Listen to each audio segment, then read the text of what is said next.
Friends, मेरा नाम जयप्रकाश शर्मा है। आत्रेय ब्रदर्स चैनल में आपका हार्दिक स्वागत है। दोस्तों, आज का विषय हमारा मंगल दोष। दोस्तों, मंगल दोष के बारे में आपने सुना ही होगा, अर्थात मंगल दोष को मांगलिक के नाम से बहुत ज़्यादा जाना जाता है। ये चीज़ें हम कब देखते हैं? जब किसी की हम शादी करते हैं तो उस समय मंगल दोष, मांगलिक शब्द का इस्तेमाल बहुत ज़्यादा किया जाता है। उस समय लड़का और लड़की दोनों की कुंडली देखी जाती है और उसमें विशेषकर मंगल दोष के बारे में देखा जाता है। उस समय अगर मंगल दोष अगर मिल जाता है तो मंगल दोष को शांत किया जाता है, मंगल दोष के पूजा वगैरह करवाई जाती है।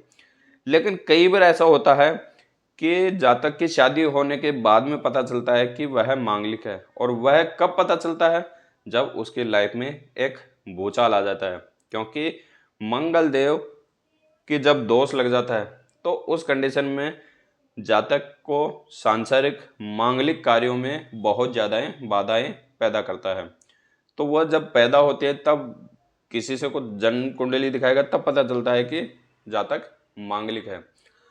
आज की वीडियो में हम सबसे पहले तो ये देखेंगे कि कुंडली में मंगल दोष कहाँ से देखा जाता है।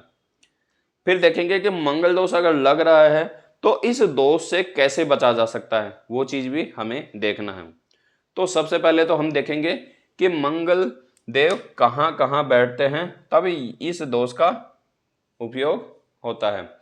इससे पहले मैं आपको बता देता हूं कि अगर इस दोष के लिए अकेले मंगल देव ही काफी हैं, क्योंकि मंगल देव चुनिंदा घरों में अगर बैठ जाते हैं, भले उनकी किसी के साथ युति हो, उससे कोई मतलब नहीं, लेकिन अगर उन चुनिंदा घरों में मंगल देव बैठ जाते हैं तो वहां मंगल दोष लग जाता है। तो अब हम यही देखते हैं कि मंगल दोष कहाँ कहाँ लगता है। सबसे पहले हम बता देते हैं 1, 2, 4, 7, 8 और 12 इन भाव में अगर मंगल देव बैठे हैं तो 100% वहां मंगल दोष लग रहा है। लेकिन जरूरी नहीं है कि इनमें बैठते ही मंगल दोष अप्लाई हो जाता है। जैसे मंगल दोष कहाँ कहाँ होता है? पहले भाव में, दूसरे भाव में, चौथे भाव में, 7वें भाव में, 8वें भाव में और द्वादश भाव में। अगर इनमें मंगल देव बैठे हैं तो यहां क्या होता है? मंगल दोष लग जाता है कुंडली में। अब मंगल दोष लगने बैठने से ही मंगल दोष नहीं माना जाता। ज्यादातर ज्योतिषी क्या करेंगे? देख लेंगे मंगल कहाँ बैठा है, जहां मंगल बैठा है वहीं बोल देंगे कि मांगलिक दोष है, उसकी पूजा करा देते हैं। और जब होता क्या है कि मंगल योग कारक था और उसको पूजा करा के उसको शांत करा दिया जाता है, जप करके या दान करा के उसको शांत करा दिया जाता है। आज सबसे पहले हमें मंगल देव को देखना है कि मंगल देव कहाँ बैठने से किस तरीके से रिजल्ट देता है। क्या यहां बैठते ही वह मांगलिक दोष पैदा कर देता है? नहीं, यहां बैठने पर भी वो अच्छे रिजल्ट दे सकता है। क्योंकि इसके लिए मैंने कुछ टिप्स लिख रखी हैं जो कि हमें देखना बहुत जरूरी है। अगर उनमें सारी कंडीशन फॉलो हो रही है तो मंगल दोष नहीं है, अगर नहीं हो रही है तो मंगल दोष लगेगा। अब सबसे पहले हम बात करते हैं, उससे पहले हम ये नंबरिंग हटा देते हैं जिससे कि आपको और भी बारीकी से मैं समझा सकूं।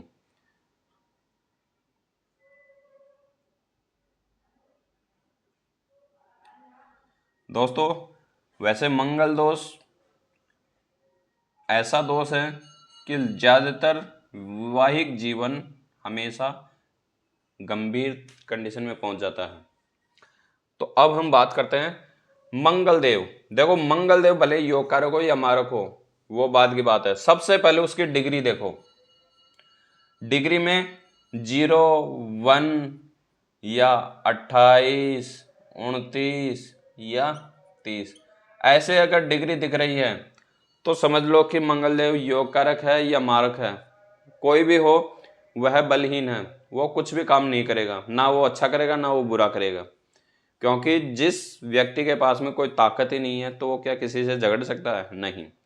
तो यहां मंगल देव बलहीन कंडीशन में होते हैं भले वो कहीं पे भी बैठ जाएं, जरूरी नहीं है यहाँ पे बैठ जाएंगे तो भी वह अपना दोष नहीं दे पाएंगे, ना अपना अच्छा रिजल्ट दे पाएंगे ना गलत रिजल्ट दे पाएंगे। अच्छा, मंगल दोष के लिए हमेशा ये चीज भी देखना बहुत जरूरी है। अगर आपका मंगल देव अगर इन्हीं किसी भाव में बैठा है, 1 2 4 7 8 और 12 इन्हीं में बैठा है, लेकिन वह योग कारक कंडीशन में है, तो उस कंडीशन में भी मंगल दोष आपका अप्लाई नहीं होगा। वहां मंगल देव बैठा है लेकिन योग कारक है, मंगल दोष वहीं समाप्त हो जाएगा, फिर मंगल दोष लगेगा ही नहीं। क्यों? क्योंकि आपका जो मंगल है वह योग कारक है, अच्छे रिजल्ट देने वाला है, और दोष में हमेशा गलत रिजल्ट मिलते हैं। तो यहाँ तो मंगल देव स्वयं ही अच्छे रिजल्ट देने वाला है, तो वो चीज देखना बहुत जरूरी है।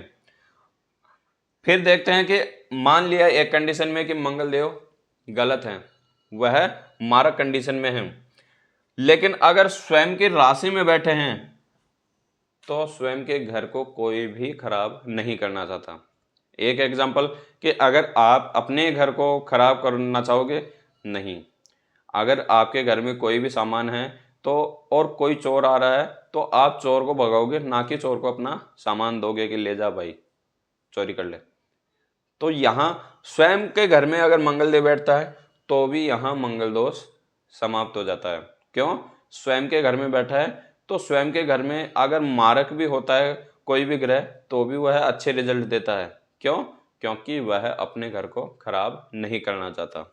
तो ये चीज भी देखना बहुत जरूरी है।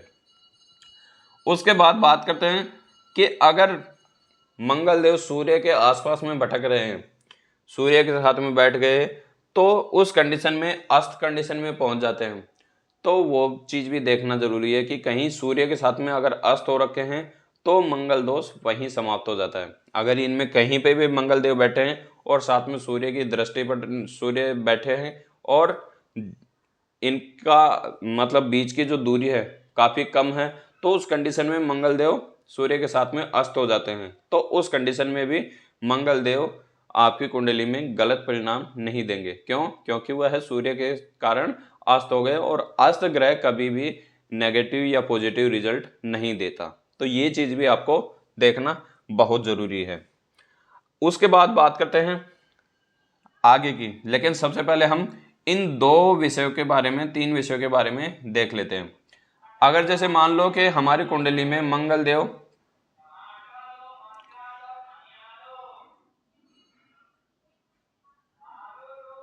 यहां बैठे हैं, मंगल देव यहां बैठे हैं, और हमारे पास राशि कौन सी है, जैसे मान लिया 9 नंबर।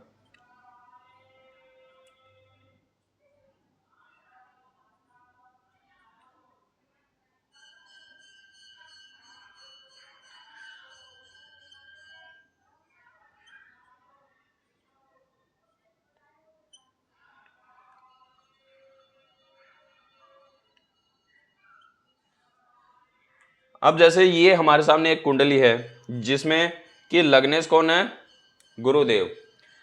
अब इस कंडीशन में यहां मंगल देव कहां बैठे हैं, द्वादश भाव में। अब यहां कौन सी कंडीशन हो रही है, एक तो मंगल देव योग कारक है, दूसरे स्वय राशि है। तो सबसे पहले हम योग कारक देखते हैं, यहां से मंगल देव को उठा के यहां बिठाते हैं। अब यहां मंगल देव बैठे हैं, ठीक। अब हमें देखना है कि मंगल देव अगर यहां बैठते ही क्या हो गए, सबसे पहले देखो कि लग्नेश कौन है, जैसे लग्नेश गुरु है, तो गुरु होते ही मंगल देव क्या हो गए, यहां इस कुंडली में योग कारक।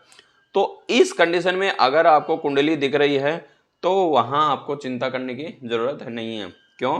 क्योंकि वहां मंगल देव योग कारक हैं, और योग कारक होने के बाद इस दोष से उस जातक को निजाती मिल जाती है, वहां यह दोष मिट जाता है। क्यों?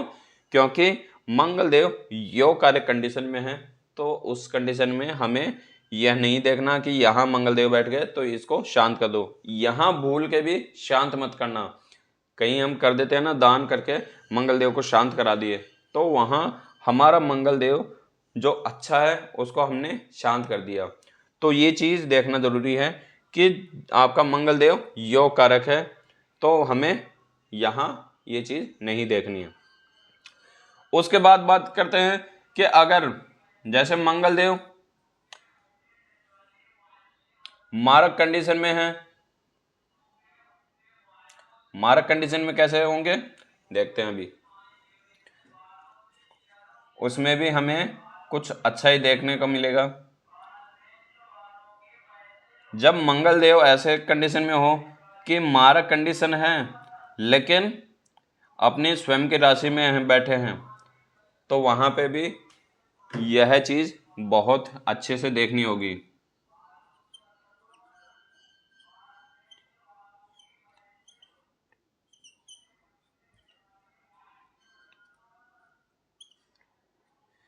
अब मंगल देव को हम यहाँ बिठा रखे हैं, किसी के कुंडली में अगर मंगल देव बैठे हैं 12वें भाव में, ठीक, और इस कुंडली में लग्नेश कौन है, शुक्रदेव। तो शुक्रदेव लग्नेश होते ही मंगल देव क्या हो गए, मारक कंडीशन में, मारक कंडीशन में हो गए। लेकिन यहां मंगल देव क्या हो रखे हैं, मारक तो हो रखे हैं, ये दोष भी बन रहा है, लेकिन वो मेष राशि के साथ में बैठे हैं, यानी स्वयं की राशि में बैठे हैं। तो स्वयं की राशि में बैठते ही इस दोष से जातक निजात हो जाता है, ये दोष अपने आप ही समाप्त हो जाता है। क्यों, क्योंकि मंगल देव स्वयं की राशि में बैठे हैं। तो स्वयं की राशि में बैठते ही मंगल देव हमेशा योग कारक रिजल्ट देते हैं, अच्छे रिजल्ट देते हैं। मंगल देव कभी भी आपका बुरा नहीं चाहेंगे। क्यों, क्योंकि वो खुद के घर में बैठे हैं। अगर जैसे मान लो कि यहाँ बैठ जाते मंगल देव, तो आपको सांसारिक जीवन में बहुत सारी प्रॉब्लम क्रिएट कर देते, लेकिन वो कहाँ बैठे हैं, 1 नंबर भाव, 1 नंबर राशि में। तो ये चीज़ भी देखना बहुत जरूरी है। बस ये देखना कि अगर यहाँ पे बैठे हैं तो सूर्य के साथ में अस्त कंडीशन पे ना हो, क्योंकि अस्त हो जाएंगे तो वो फिर कोई सा भी रिजल्ट नहीं देंगे, ना अच्छा देंगे ना गलत देंगे। ये चीज़ भी आपको याद रखना होना चाहिए। अब बात करते हैं मंगल देव। अगर मंगल देव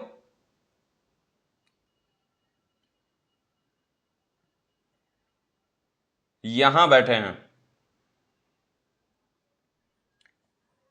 ठीक, मंगल देव यहां बैठे हैं और यहां मान लो कोई भी राशि है, जैसे मान लो कि यहां 2 नंबर राशि है,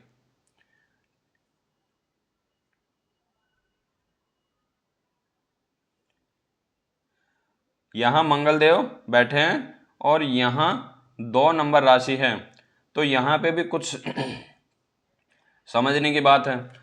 यहां पे अगर सप्तम भाव में अगर मंगल देव बैठे हैं तो सबसे पहले क्या देखेंगे, मंगल देव की डिग्री, उसके बाद देखेंगे मंगल देव योग कारक है या मारक है, वो चीज देखेंगे।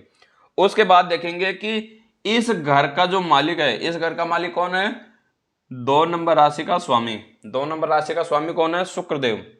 या तो शुक्रदेव की 7वीं दृष्टि यहां पड़नी चाहिए, या शुक्रदेव अपने स्वयं के घर में बैठे हैं। अगर यहां शुक्रदेव स्वयं के घर में बैठे हैं तो भी यहां मंगल दोष अपने आप ही समाप्त हो जाएगा। क्यों, क्योंकि यहां मंगल देव बैठे हैं लेकिन मंगल देव के साथ में उस घर का मालिक बैठ गया, यानी सप्तमेश का मालिक बैठ गया, तो वहां मंगल दोष का दोष हट जाता है। या अगर शुक्र यहां बैठे हैं तो यहां उनकी 7वीं दृष्टि पड़ने पर भी मंगल दोष खत्म हो जाता है। तो ये चीज भी देखना बहुत जरूरी है। तो यहां ये चीज देख लिया, ये भी बहुत जरूरी है। उसके बाद बात करते हैं कि जैसे मान लो कि कहीं पे भी मंगल देव बैठे हैं, जैसे यहां मंगल देव बैठे हैं और गुरुदेव यहां बैठे हैं, तो यहां एक कंडीशन और है, या तो गुरु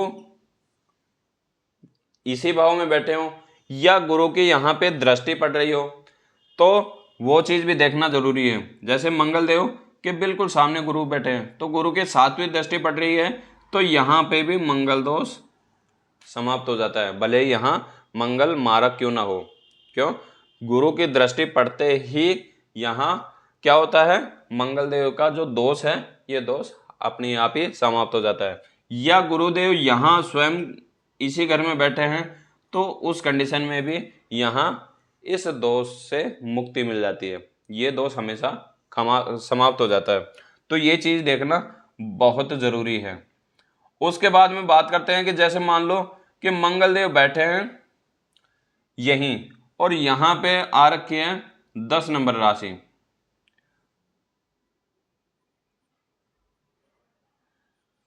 ठीक, 10 नंबर राशि आ रखी है। तो कंडीशन के अनुसार तो मंगलदेव यहां मारक हैं, कंडीशन के अनुसार तो मंगलदेव यहां मारक रहेंगे, लेकिन 10 नंबर राशि के अंदर बैठे हैं तो यहां ये चीज भी देखना जरूरी है कि अगर उच्च राशि में बैठे हैं मंगलदेव तो भी यहां मंगल दोष नहीं लगेगा।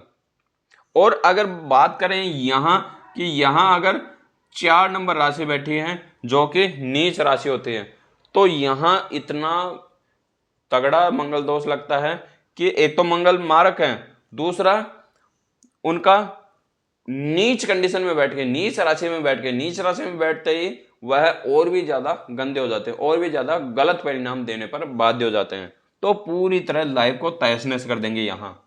तो वो चीज भी देखना बहुत जरूरी है। अब हम बात करते हैं कि चलो आज की जनरेशन खासकर लव मैरिज, अब इस कंडीशन में कि वो इस दोष को अनदेखा कर देती है, नहीं जी हम तो शादी करेंगे लेकिन इस दोष से हमें कोई निजात नहीं मिल सकता, हमें करना है तो करना है, वो नहीं मानते। तो ऐसी कंडीशन में क्या करें? तो मियाँ लड़का और लड़की दोनों की जब कुंडली देखी जाती है तब अगर जो गुण होते हैं वो गुण अगर 27 प्लस होते हैं तो उस कंडीशन में भी मंगल दोष समाप्त हो जाता है। तो ये चीज भी देखना बहुत जरूरी है कि अगर लड़के लड़के की शादी कर रहे हैं और अगर मांगलिक हैं, दोनों में कोई भी लड़का या लड़की मांगलिक है, लेकिन अगर गुणसूत्र जो गुण हैं वो अगर 27 प्लस हैं तो ये समझो कि उनका मंगल दोष वहीं समाप्त हो जाता है। और दोस्तों अगर 27 से कम है तो भूल के भी शादी मत करना, क्योंकि उससे कि आपकी लाइफ पूरी तरह तहस नहस हो जाएगी। अब ये तो हो गया कि मंगल देव कहाँ कहाँ बैठने से और किस किस कंडीशन से मंगल दोष कुंडली में लगता है। अब इस मंगल दोष को कैसे दूर करें? अब जैसे मेरी कुंडली में मंगल दोष है और मेरे को शादी तो करनी ही पड़ेगी, क्योंकि अगर संसार का नियम है जो आया है तो उसे वंश को वृद्धि तो करनी पड़ेगी, तो शादी करनी तो पड़ेगी। लेकिन अब ये दोष बन गया तो इस दोष से शादी करते ही मेरी लाइफ तो बहुत बदल जाएगी, यानी दोषी होने के बाद में तहस नहस हो जाएगा मांगलिक जीवन मेरा। तो ऐसी कंडीशन में मंगल देव को शांत करना बहुत जरूरी है। तो शांत करने के लिए सबसे बेस्ट ऑप्शन है हनुमान जी की शरण ले लो। जिसने हनुमान जी की शरण ली उसके ये दोष बाल भी बांका नहीं कर पाया। अब बात करते हैं कि हनुमान जी के क्या क्या करें। तो सबसे पहले है हनुमान जी के और रोज जल चढ़ाएं, हनुमान जी के पैरों में हमेशा जल चढ़ाएं एवरी डे, ये लाइफ टाइम तक करना है आपको। उसके बाद में ज्यादा से ज्यादा आपको हनुमान चालीसा का पाठ करना है। ये हो गया नॉर्मल लाइफ के लिए, क्योंकि आज का समय ऐसा है कि आज के समय में लोग भक्ति भावनाओं के लिए समय नहीं निकाल पाते और वो कोई भी काम कर लेंगे लेकिन पूजा पाठ के लिए समय नहीं है। तो नॉर्मली इतना करोगे तो भी आपका मंगल दोष समाप्त हो जाएगा। और अगर आपके पास में समय है तो आप पूरी तरह मंगल देव को शांत कर सकते हैं। इसके लिए आपको करना क्या है, एक स्तोत्र आता है मंगल देव का जिसका नाम है श्री ऋण मोचन मंगल स्तोत्र, श्री ऋण मोचन मंगल स्तोत्र है। अगर इस मंगल स्तोत्र का भी अगर प्रतिदिन 11 पाठ करता है व्यक्ति, जो भी जातक करेगा, तो उसके लाइफ में मंगल देव आपको कितने ही दूषित हो, भले वो नीच राशि में बैठे हो, तो भी वह आपको उच्च राशि होने वाले परिणाम देंगे और अच्छे से अच्छे रिजल्ट देंगे, जिससे कि आपकी लाइफ में कोई भी मंगल देव से संबंधित कोई भी परेशानी क्रिएट ना हो। दोस्तों मंगल देव के लिए मैंने आपको जिस तरीके से बताया है कोशिश करी है कि मैंने कि ज़्यादा ईजी तरीके से समझाऊं जिससे कि आपको समझ में आए। और इस वीडियो में अगर आपको कोई भी समस्या लग रही हो, कोई भी शंका लग रही हो, तो कमेंट करके ज़रूर बताएं। नेक्स्ट वीडियो जैसे आएगी आपके पास में नोटिफिकेशन आ जाएगा। तब तक के लिए इजाज़त चाहता हूँ। जय सिया राम।